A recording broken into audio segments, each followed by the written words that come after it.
You're listening to Denslow's Humpty Dumpty, adapted and illustrated by W. W. Denslow.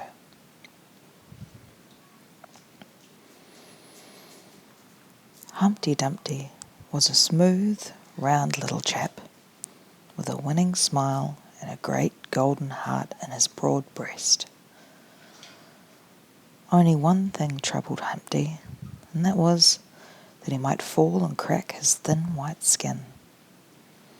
He wished to be hard all the way through, for he felt his heart wobble when he walked or ran about. So off he went to the Black Hen for advice. This hen was kind and wise, so she was just the one for him to go to with his trouble. "Your father, old Humpty," said the hen, "was very foolish and would take warning from no one. You know what the poet said of him: Humpty Dumpty sat on the wall, Humpty Dumpty had a great fall. All the king's horses and all the king's men cannot put Humpty Dumpty together again." So you see, he came to a very bad end, just because he was reckless and would not take a hint from anyone. He was much worse than a scrambled egg. The king, his horses, and his men did all they could for him, but his case was hopeless. And then the hen shook her head sadly. "What you must do," continued the hen as she wiped a tear from her bright blue eye, "is go to the farmer's wife next door and tell her to put you in a pot of boiling water. Your skin is so hard and smooth, it will not hurt you, and when you come out, you may do as you wish. Nothing can break you. You can tumble about to your heart's content, and you will not break, nor even dent yourself."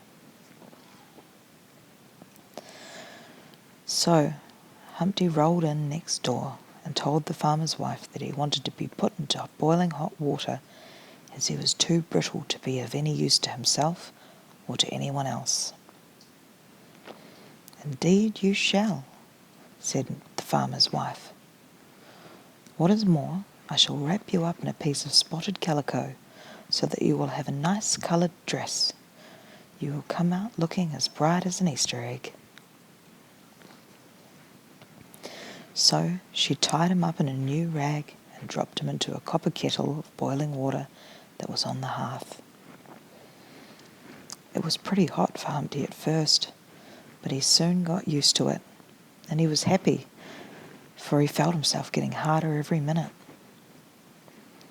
He did not have to stay in the water for long before he was quite well done and as hard as a brick all the way through. So, untying the rag, he jumped out of the kettle and as tough and as bright as any hard-boiled egg. The calico had marked him from head to foot with big, bright red spots. He was as gaudy as a circus clown and as nimble and merry as one. The farmer's wife shook with laughter to see the pranks of the little fellow, for he frolicked and frisked about from table to chair and mantelpiece. He would fall from the shelf to the floor, just to show how hard he was, and after thanking the good woman most politely for the service she had done him, he walked out into the sunshine, on the clothesline, like a rope dancer, to see the wide, wide world. Of the travels of Humpty Dumpty, much could be said. He went east, west, north and south. He sailed the seas. He walked and rode on land through all the countries of the earth, and all his long life he was happy and content.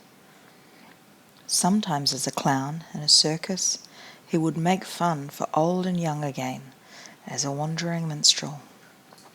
He twanged the strings of his banjo and sung a merry song, and so on through all his travels. He would lighten the cares of others and make them forget their sorrows and fill every heart with joy. But wherever he went, in sunshine or in rain, he would never forget to sing the praises of the wise black hen, nor the good, kind farmer who had started him in life, hardened against sorrow, with a big heart in the right place for cheer and comfort of others.